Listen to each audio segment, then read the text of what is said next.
Hello, good morning. எல்லாம் எப்படி இருக்கீங்க? இன்னைக்கு வந்து 25 ஜூன். ஸோ நேற்று நான் நம்ம டிஸ்கஸ் பண்ண ப்ரீ மார்க்கெட் ரிப்போர்ட்டில் 2 லைன் கிளியராக மென்ஷன் பண்ணியிருந்தேன். 23,920 அதுக்கு மேலே வந்து கன்ஃபார்ம் புள்ளிஸ் 24,000 பிரேக் அவுட் ஆகி 24,020 வரைக்கும் போகும் அப்படின்னு சொல்லிட்டு டிஸ்கஸ் பண்ணியிருந்தோம் மார்னிங்கில்.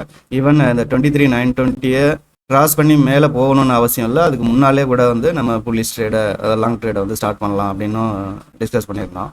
அதே மாதிரியே வந்து கரெக்டாக 23,920 கிராஸ் பண்ணி 24,000 கிராஸ் பண்ணி 24 நம்மளுடைய டார்கெட்டையும் பிரேக் அவுட் பண்ணிடுச்சு, மேலே போயிடுச்சு. ஸோ நேற்று வந்து ரொம்ப ப்ராப்ளம் இல்லாத ட்ரேட், சிம்பிள் ட்ரேடு தான். ஸோ எதிர்பார்த்தது புல்லிஷ் ஒரு 23,930 அந்த ரேஞ்சில் பிரேக் அவுட் பண்ணி மேலே போகணும்னு எதிர்பார்த்தோம். It's simple, very simple trade. So இன்றைக்கி வந்து மார்க்கெட் எப்படி இருக்கும் அப்படின்னு சொல்லிட்டு பார்ப்போம். ஸோ வந்து நேற்று US market flat to negative அப்படி தான் வந்து க்ளோஸ் ஆகிருக்குது.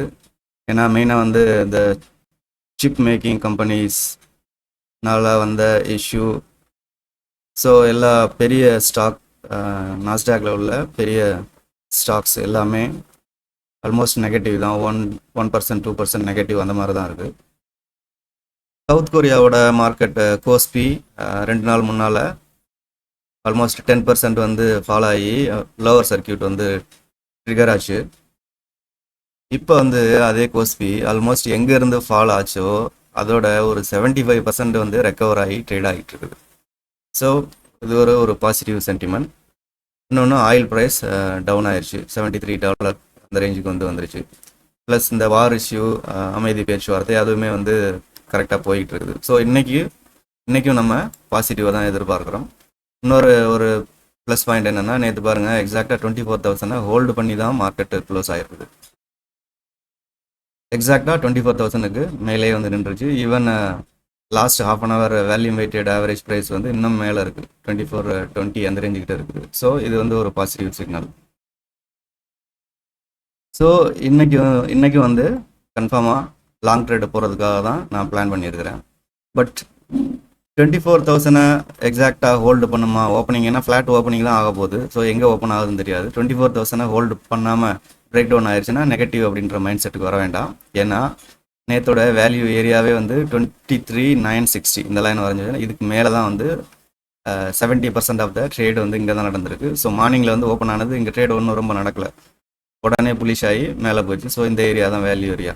ஸோ 23,960 வரைக்குமே நம்ம வந்து புலிஷ் மைண்ட் செட்டில் இருக்கலாம். ஸோ இதை பிரேக் பண்ணிச்சுன்னா யோசிச்சு தான் வந்து மார்க்கெட் ஸ்டார்ட் பண்ணணுமா வேண்டாமான்னு ரொம்ப அப்போது உள்ள கரண்ட் டேட்டா வச்சு தான் யோசிச்சு தான் முடிவெடுக்க முடியும், டக்குன்னு முடிவெடுக்க முடியாது. ஸ்டில் என்னுடைய ஐடியா வந்து புல்லிஷ் தான். ஸோ இது வந்து மெயின் சப்போர்ட் லைன் 23,960. ஸோ இதுக்கு மேலே புல்லிஷ் ட்ரேட். ஸோ டார்கெட் வந்து என்ன அப்படின்னா, எஸ்டர்டே ஹை ஒரு டார்கெட் அசீவ் பண்ணிக்கலாம். எஸ்டர்டே ஹை கிட்ட வந்தால் கன்ஃபார்மாக வந்து எஸ்டர்டே ஹையை வந்து இந்த டேயோட வெனஸ்டேயோட ஹையை வந்து பிரேக் அவுட் கொடுத்து தான் ஆகணும்.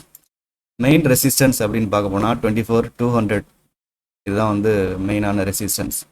100 டே சிம்பிள் மூவிங் ஆவரேஜும் இங்கே தான் வருது. ஆல்மோஸ்ட் 24,190 சம்திங், 24,200 வச்சுக்கலாம். 24,200 தான் மூவிங் ஆவரேஜ், 100 டே மூவிங் ஆவரேஜும் வந்து வருது. ஸோ 2 ரெசிஸ்டன்ஸ் அப்படின்னு பார்க்க போனால் நேற்றுடைய ஹை, அடுத்தது வந்து 24,200.